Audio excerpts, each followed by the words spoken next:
Hello there, my very good friends. On this wrestling news video, it's not looking good for Seth Rollins. We've got some of the major ramifications of WWE coming out of Seth's injury. Has John Cena's final opponent been revealed? And the Will Ospreay, Swerve Strickland, Young Bucks finish was a last-minute deal. I'm Andy. I'm Michael. And this is the news. All right, we're going to kick this one off by talking about Seth Rollins, Mr. Rollins if you're nasty. We got an update on his injury because it was one of the big talking points coming out of WWE shows this weekend.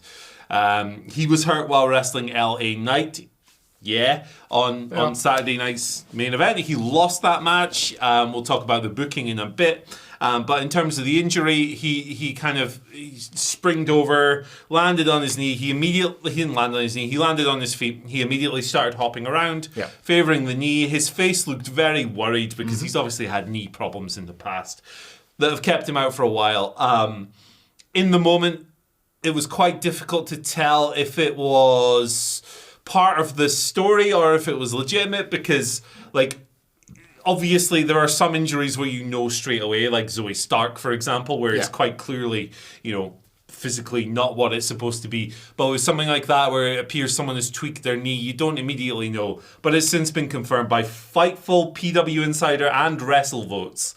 The three horsemen, they're calling them, that it's a legitimate injury. They've all reported that. So, it's a real thing. And Triple H had an update on Mr. Rollins' injury after Evolution. He was asked about it. What's going on? He said that Rollins is getting an MRI in Birmingham, Alabama today. Here's what Triple H said. A little bit inconclusive, doesn't look good. He will be at Birmingham tomorrow. He came here tonight. He was not going to miss his wife's performance tonight. We'll get an MRI and hope for the best. See where we can go with that. So yeah, pretty ambiguous stuff there from Paul Levesque. But if Birmingham seems to be where they always go for these medical issues, I guess. What was that geezer that used to be there? Richard? Dr. James Andrews. Triple H lived in Birmingham. Who's Richard?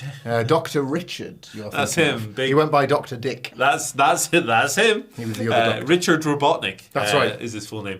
But yeah. His name was Richard Injury, which is appropriate considering the line of work he went into. Rinjury. That's just me. I realised it'd be Dr. Dick Injury, but that's the Sunday for the day, man. Dinjury. What's going on? What are we doing here? But yeah, obviously the Seth Rollins injury. Pollard spoke about it yesterday on the news. We've got this update here, which is why we're speaking about it kind of 2 days in a row.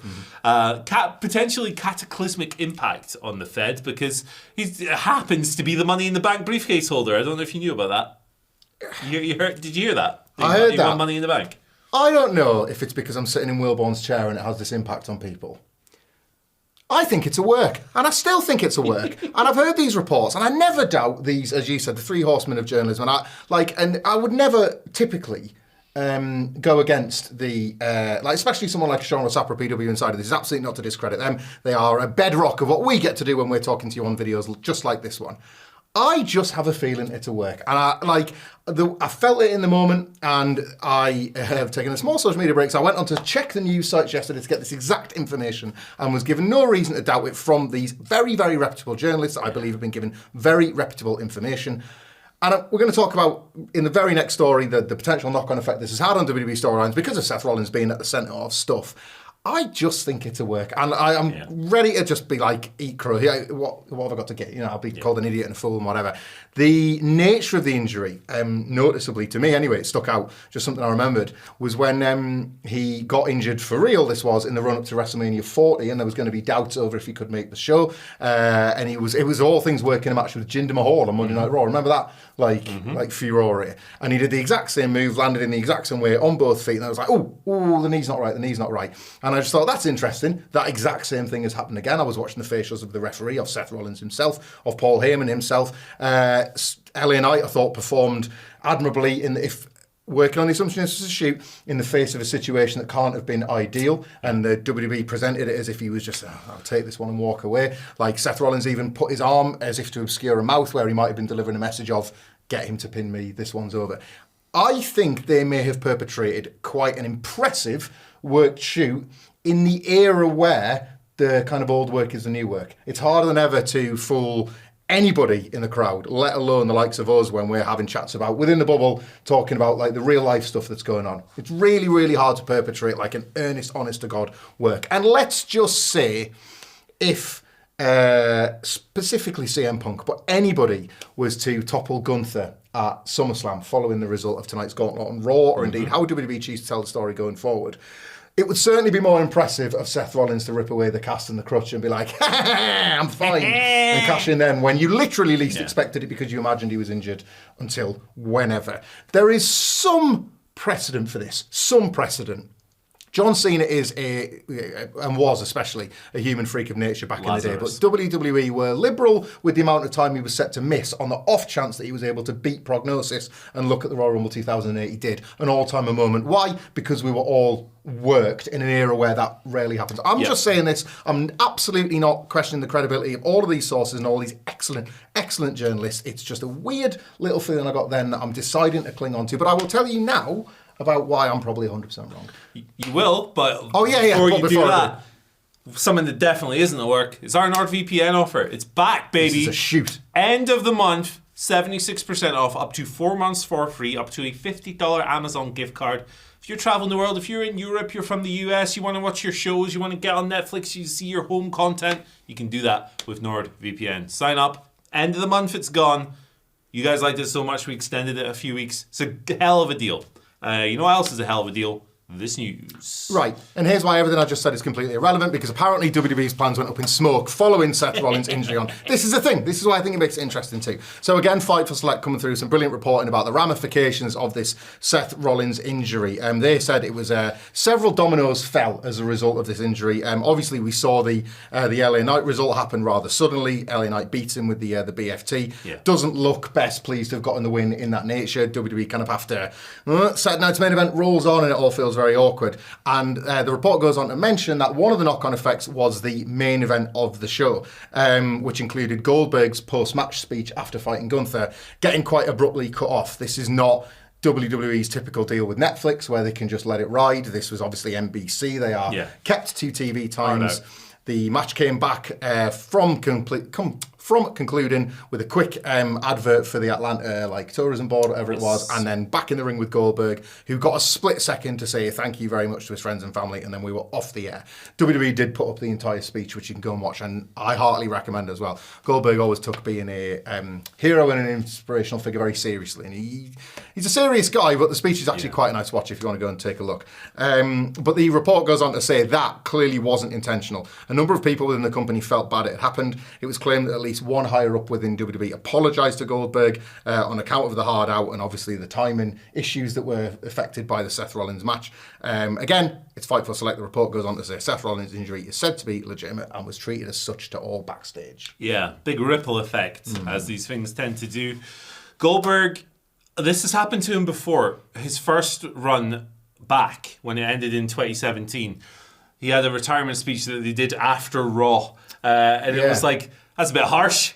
Poor Bill. And it was like the post-show, what happened after Raw went off the air kind of thing. Because he smashed his head and forgot some bits, didn't he? Yeah. And ended up kind of, the timing went skew. And it was basically just cut into pieces. So it's the poor guy, it's happened to him twice. Yeah. I do feel sorry for him in that regard. But Bill has always, Dave Meltzer reported this during that first 2016-2017 run when he came back, about how seriously Bill takes being something that kids can root for and being a superhero and all this stuff.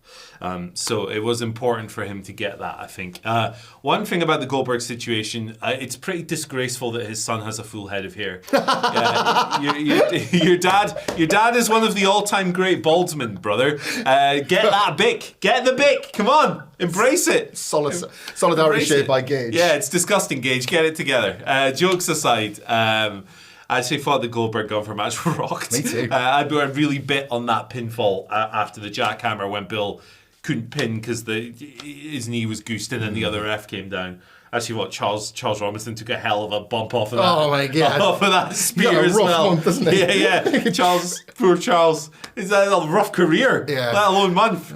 He's always getting his ass beat. God bless him. I love all the boys as well with Goldberg, Doug Dillinger and Ernest Miller and DDP with Cage. I was just like, one at a look who it is! Look who it is! Look who it is! Ernest Miller was front and center as well during the end, and I was like, yes, legend. Love to see it. It's good stuff. But yeah, it's cool. So yeah, not surprised to learn, and I'm sure this will cause some booking kerfuffles as well now, the injury.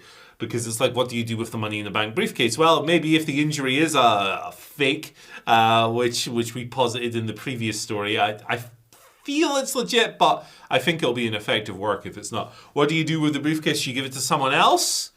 Do you give it to Braun, maybe? Yeah. I'm not sure. He has a contendership opportunity. He has a contendership opportunity to win a title opportunity. That's correct. To win an opportunity at the PLE, biggest summer of the party. And that takes place tonight in the longest running weekly episodic television show, Monday Night Raw. That's right. That's right. So when we get to the biggest summer of the party, the Immortal Showcase. Stupendous Team Night Extravaganza. Yeah, SummerSlam. I think I'm going to need a local medical vehicle to take me to a facility after this one, because this has gone completely off the rails. But let us know what you think of the Rollins. Let's try and put it on a positive sense here, right? Like, how are you booking it? What are you doing with Money in the Bank? What are you doing with the stable? Does it need a new leader? Throws a lot up, work or shoot, doesn't it? This one, which is quite exciting. Engage with the positive stuff down below. Yes. And of course, hope the knee's not too bad. He's had knee. Remember, like shortly after he won the title after turning on the Shield, and he shredded his knee on a house show. The Kane one on rough luck. So best wishes, Seth Rollins, and. Because we've not been able to say it on either of these videos as well. It has nothing to do with this story. But best wishes to Adam Cole as well. That was really brutal stuff. Heartbreaking to see. For a guy who's been through the ringer a lot as well in recent years. No. Fingers crossed he's... I don't know. It was... on just really briefly on that, it's the usual thing when an awful thing happens. One of the things you look for in the aftermath is the response from the wrestling world. And I saw a thing yesterday that basically just combined the amount of tributes and positive thoughts and all that. And this goes all the way back to that, CM Punk is scorching all of AEW and then stops to be apart from Adam Cole, he's a sweetheart, I hope he's all right. Every single person seems to put some words out in support of Adam Cole, and it's just nice to be able to pile onto that. Get well soon, mate. Yeah. He just seems like the nicest guy. Yeah, rough times for all involved, but hope it works out for the best. Yeah. And I hope he's doing okay mentally as well, because these things can take a pretty huge toll. Fun, isn't it? Let's talk about John Cena from seriousness to wackiness, and his final opponent. I don't know who this is. So one of the old scoopsters has re-emerged from the mists of rumour and innuendo. Graham McGaw, the Scotsman. Yes, the Scotsman is back. No, it's Worked Wrestling. Has, dropped a little scoop ski for the first time, and it feels like ages. So I don't know, maybe a pinch of whatever metaphor you use in situations like this. I mean, everyone uses salt. I don't know why it made that weird. But yeah, they reckon John Cena's final opponent, and Cena has said he's having this match in December. I believe Boston, right? Yes. This is where he's from. Yeah. Shout out to Haywire. Gunther. Oh! Gunta. So Gunther continuing his year of side quests, is it? Got anything with that guy? Yeah. So that's an interesting one. You'd imagine that he's going to drop the belt back to the Code Man at the biggest. What's that show called? Survivor Slam. That's it. Yeah, that's it at the Superdome. Someone says the 4. That's it. Spring break. Go on, say the place. It's Bash at the Beach. Yeah. Yeah, Bash at the end of the line block. And it's at MetLife, so it really is the end of the line. Yeah. I hope it finishes on time, otherwise you are not getting home. Otherwise you are, going to be in a lot of trouble trying to get that train from that weird station there. Hey, I'm trying to get home here. That's what they all say. I'm traveling here. Yeah. But yeah, it's been a year of special assignment, shall we say, for Gunther. Because he had obviously the Jey Uso stuff, and the assignment there is, hey, Jey, maybe not the greatest in-ring guy, but he's had good matches this year, I think, Jey. Elevate him a little bit, do this title change, make him as a babyface hero and all this stuff. He was already made, but you know what I mean, in terms of winning a world title. He then had the Pat McAfee stuff, which was definitely side quest, kind of worked with his commentator, really effective angle to set that up, and then they did the match. And with Cena, it's kind of disgraceful to call it, because it's John Cena, 17-time world champion. But with Cena, we've seen the performances between the ropes. There, it's the right time for him to step away in that regard. However, I also think it speaks volumes to WWE's trust and how highly they view Gunther, that they're getting him to do all these assignments. Yeah. It's not like... Yeah, I would like a couple of Gunther bangers. Like, I would like another match the caliber of the Sheamus match, right? I'd like that soon. That'd be cool. However, also, you're not booking John Cena against someone you don't utterly trust in his last match. Yep. So he just had Goldberg's last match. So if you're Gunther, you're pretty safe in the knowledge that your bosses absolutely love you at the moment and they trust you with these crazy pressure situations. Yeah, that's awesome. Gunther John Cena is something I want to look at a bare minimum. And then what happens with that, and Goldberg is the perfect example, Gunther takes a thing you want to look at and actually makes a thing you want to watch and enjoy. And that's often where the line is, isn't it? The graphic is wacky and you're like, oh, cool. And then it gets in the ring and you're like, what danger have I wrought here? Like this feels like it might have a bit of something to it. I would love John Cena to lose to Cody Rhodes so much at SummerSlam. And then obviously that would obviously give him time to potentially end things as a babyface in Boston, Wicked Bitter, and then lose to Gunther, who I guess we're assuming is still going to be a heel by then, unless this is part of the... They have very gently seeded a Gunther babyface turn across 2025, so maybe Cena's still a heel and Gunther... Who knows? Anyway, I think the big takeaway here from that Gunther run, as you described, like the side quest stuff, this is kind of Triple H's version, I would say. You know how like Vince McMahon would insist you be a bit of a jack of all trades as your main event guy, like there. I think it was Sidge that first coined this, but we used to see it a lot with Drew McIntyre as a babyface, the game show host. You have to come out, you have to say, welcome to Monday Night Raw. Then you have to be able to do a bit of comedy, a bit of silliness, and then have a main event match that makes you look like the leader of the company because you're holding the belt that symbolises that you were the top guy. This year has been like the Triple H version of that for Gunther. Like he is, I would say, top 3 promos across the North American majors, and like that's in WWE, remember, a setting that 3-4 years ago nobody would have imagined Gunther would have been able to take as many wild swings as he's taken as a promo. He's funny, he's proven that he can be quite charming, but he's also really acerbic and cutting as a heel. He can be a great bully, but when he offers you some respect, you kind of buy it, so he's showing all these not new chops, but just chops I don't think people imagined he would be able range. As a WWE fan, I guess I'm just trained to kind of respect that the most. Like, to me, like, range is almost better than anything else you can have, which I know is, like, sacrilege to, like, some wrestling fans. But Gunther's sort of assumed that this year in a way where, yes, Cody Rhodes is the quarterback, and yes, your likes of your CM Punk and your John Cena's and your rafter top guys will always be up there. But Gunther's spot is almost entirely his own. In fact, I would say, like, only Cody and Gunther have this rarefied air at the moment. Like, until Punk shows maybe that he wants to work the full-time schedule as a champion, or ultimately kind of like obscures his age and doesn't kind of go down with these occasional injuries, it's Cody and Gunther right at the top of that tree. And it's this sort of stuff in WWE's way of doing things that kind of gets Gunther up there. Absolutely. I'm with you. I wouldn't mind a Sheamus or an Elia thing in the middle of it all. Yeah. But I think Gunther's still assembling like a wrestler of 2025 case, albeit lacking that one just absolute killer banger along the way. Yeah, I mean, I would like to see more of them from him because his ceiling is incredibly high. He's one of the best wrestlers in the world. And it is a bit of a shame that we've not had that. But I think it speaks more to, like I said, the trust they have in him to go, hey, we need someone who's going to do a good job with Bill Goldberg on his last match, which was also his first match in ages. Yeah. Here you go, do the thing. And he did the thing. And I'm sure he'll do the same with John Cena. Must be a real incredible compliment to be thought of that way by your superiors as well. Like to be thought of as the guy. Switching gears to one of the other big matches over at the weekend, at All In, it was the Young Bucks versus Swerve Strickland and Will Ospreay. If the Young Bucks lost, they would no longer be EVPs. If Swerve and Will Ospreay lost, they would no longer get a title shot for 12 months. Well, the babyfaces were successful. The Young Bucks are no longer EVPs. And as we saw, both Ospreay and Swerve Strickland were integral in Hangman Page regaining the AEW World title in the main event of the show. Now, according to Brian Alvarez, in spite of obviously the stipulations kind of having massive ramifications either way, the result went a little bit to the wire, which may surprise some considering how kind of like strategically AEW appears to have been booked of late. This was on Wrestling Observer Radio, where Alvarez noted that, quote, despite the initial stipulation being made more than 2 weeks ago and official on July the 2nd, the decision on who was actually going to win wasn't made until the last day or two before the show. Quote, it went back and forth for a long time. Obviously, we saw Ospreay get the chair around the neck, so whether or not that's a right out or it was just like Samoa Joe enough to justify him being taken out of the the big Avengers finale completely, we'll have to wait and see, I guess.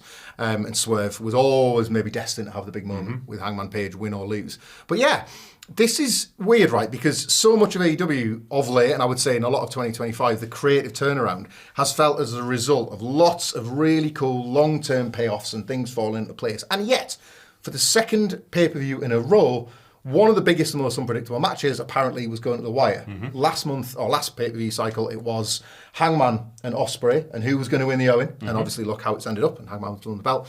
And this time around, this stipulation, Ospreay and Swerve losing changes their entire 12 months. Yes. Creatively. Definitely. And for this to be a to-the-wire thing, when the Young Bucks losing their EVP status is more of a title, a bit of fun more than anything else. Quite surprising. I think that this was one of those ones that, apparently, Per Alvarez went to the wire.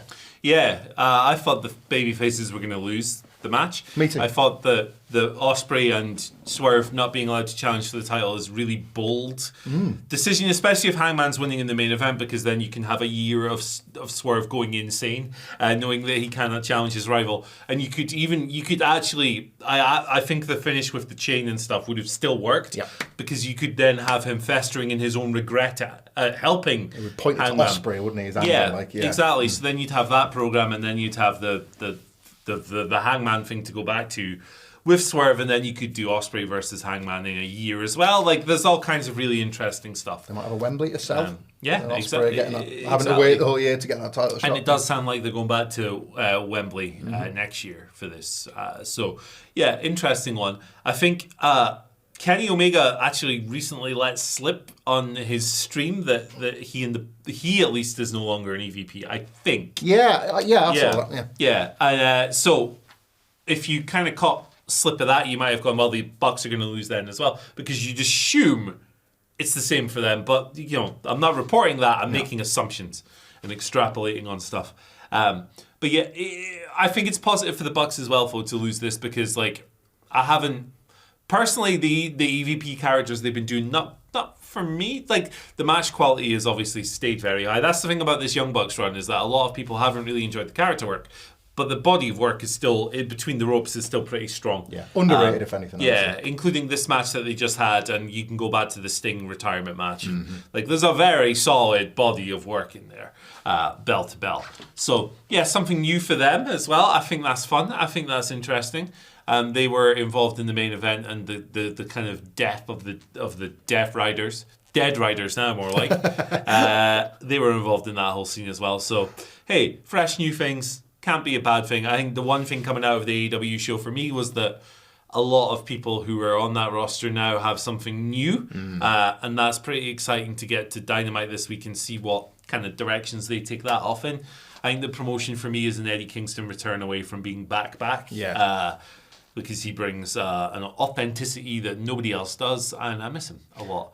But yeah, great stuff. Really, really solid weekend for sure. On the subject of the Young Bucks as EVPs, or that as a character, I suppose, it's not fun to watch weekly when you're in the sludge, but as long as promotions learn the lessons from being stuck in the sludge, it's not a bad thing. I think AEW can take a lesson from this, that authority figures, power wars is not something that exists well in their narrative universe. Just because WWE have at times made a great success of that sort of thing, it doesn't mean that you have to do it too. It was never that well fleshed out exactly what power the Young Bucks could exert, outside of one Dynamite where they changed the credits to all elite clips and then were interfering with people's matches. Everything else we've always been told Tony Khan's still at the wheel. Even when they hit him with a TK driver, he appeared at the NFL draft in a neck brace, and he was back at work in AEW the next week. They've had was it in 2024 when they had a Blood and Guts and an Anarchy in the arena that were we need to stop the EVP, and nothing changed. There was no sort of difference in the story, and the stipulations didn't seem impacted. You have to kind of put the stakes up, or you have to make the audience believe that things are changing. If somebody else, this is a stupid example, but even the likes of sort of Steve Austin turned up at Titan Tower and just drinking the beers, and WWE's kind of cartoonish universe can make sense of stuff like that. AEW never really squared that circle, and I think it's a better product for it being put over there. You don't have to have authority figures, power players, and control of the company. And if anything, as proven by Hangman Page and the pop he got when he opened that briefcase, sometimes wrestlers wanting the big belt is what all of this should still be about. And I think AEW, like, hopefully, with this EVP thing being gone and out the way, it's okay to write off as a lesson learned, I think. Yeah, I agree. Let us know what you think in the comments section below. If you missed this morning's news video all about Naomi winning the title, well, she win. She's got a briefcase. She's not going to cash it in on that like a concession stand. Your hot dog cart is now mine, is she? She's going to go after the title. I would love Money in the Bank that cash in on a hot dog cart. Money in the dough. Money in the dough. Yeah. Dean Ambrose is back, apparently. But yeah, check that video out right here, and we'll see you again tomorrow. Bye. Click with caution. Yep.